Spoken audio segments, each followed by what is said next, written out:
All right, let's dive right in. Today, we're unpacking the new AI playbook for 2026. And here's the thing, the skills that were absolutely critical just a couple of years ago, they're already on their way out, replaced by a totally new way of thinking and working. So let's break down exactly what's changed. You remember this, right? It feels like ages ago, but back in 2024, it was all about learning how to talk to AI. The whole game was mastering the art of the prompt. We were all hunting for that perfect combination of words, that one clever turn of phrase, to get a generative AI to spit out exactly what we had in our heads. It was, basically a language game. And just like that, it's over. That core skill of just chatting with an AI, it's not the big deal anymore. And you have to ask, why? Well, it's because the systems we're dealing with now aren't just fancy chatbots waiting for us to type something. They are quickly becoming autonomous agents. And that, right there, is the million-dollar question.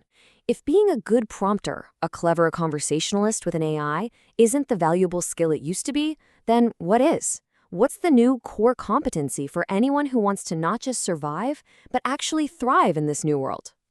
Well, the answer is a whole new discipline called context engineering. This is the term that's really taking over from prompting. It's the essential skill for getting truly high-performance results out of these new AI systems. So let's break that down, because it's a huge shift in thinking. It means we stop treating AI like some creative muse we're just brainstorming with, and we start treating our interactions like we're actually programming a piece of software. We're giving it precise constraints, defining inputs, and setting crystal clear goals for what success looks like. And to do this right, you really have to master 4 key levers. First, there's memory, which is about giving the AI specific context and history. Then you have instructions, which define the whole environment it's working in. Third is style, to make sure everything it produces is consistent with your brand. And finally, tools, which let the AI actually do things in the real world, like browse a website or run a piece of code. And get this, these aren't just 4 separate tips. They compound on each other, magnifying their effect. At its heart, that's what context engineering really is. It's the marriage of software development and business intent. It's all about taking what you want to achieve, your strategic goal, and translating it into a structure that a machine can execute perfectly every single time. Now, this whole shift in skills isn't just some academic theory. Oh no, it is causing a massive earthquake across the entire economy.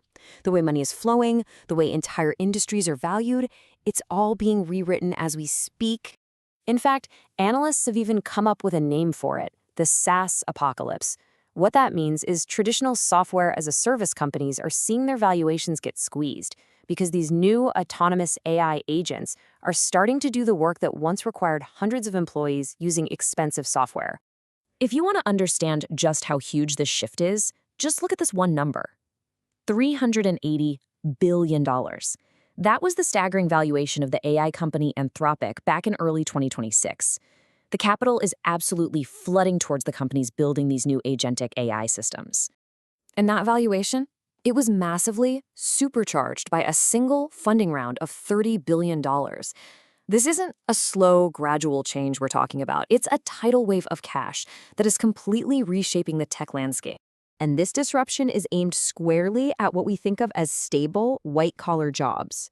The CEO of Microsoft's AI division is on record predicting that entire fields, like law and accounting, could be fully automated within just 18 months. That's not a generation away. That's right around the corner. And look, this isn't just about one hot company. The whole system is changing. You've got Alphabet issuing 100-year bonds just to fund the insane infrastructure build-out needed for this stuff. Meanwhile, you hear reports that top developers at places like Spotify basically haven't written code by hand since late 2025.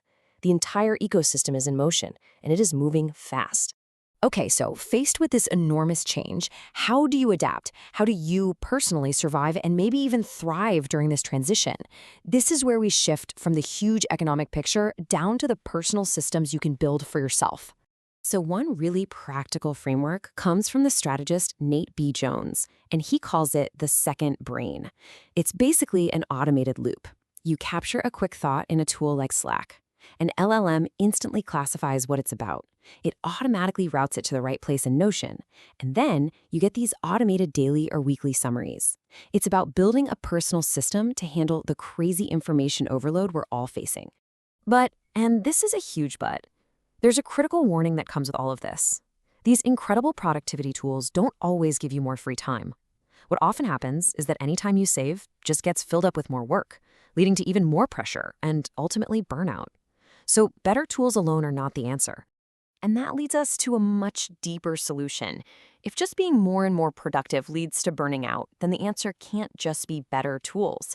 We have to fundamentally change our mindset, our whole idea about what our role is, working alongside these powerful AIs. This is the key question we all have to grapple with. We've got access to these incredibly powerful, almost alien intelligences, but trying to command and control them like a simple hammer is just exhausting us. So, is there a better model for this relationship? The source material for this idea actually points to this amazing allegory from a book called The Orphan of Elemental Spirits. The hero isn't a powerful master who conquers these wild elemental forces. Instead, she's a conduit, a really rare person who can harmonize with these chaotic energies, absorb them, and then channel them into balance, not through brute force, but through empathy. And this really shows two totally different ways to approach this. You have the hunter mindset, which is the old way, trying to force things into a cage, trying to control what we don't fully understand. And then you have the conduit mindset, the new way, working with the system, harmonizing with it through deep understanding. And as the book puts it, true balance isn't some static state you achieve. It's a dynamic flow. It's a constant negotiation. I mean, that is a perfect description of what it feels like to interact with a complex, autonomous AI. It's much more of a dance than a dictatorship. And this mindset isn't just some abstract philosophy. It has really practical principles. First, you observe the flow to understand the AI's natural patterns and tendencies. Second, you temper your own inner tempest, so your intentions are crystal clear. And finally, you learn to redirect the AI's energy instead of trying to repress it. The goal is to guide it, not to fight it. When you put all this together, it points to this profound shift in our professional identity. The goal isn't to be the best worker anymore, just cranking out tasks. The goal is to be a conductor, orchestrating this whole symphony of AI agents to achieve a beautiful, complex goal. Your real value is in your judgment, your taste, your vision. So I'll leave you with this question to think about.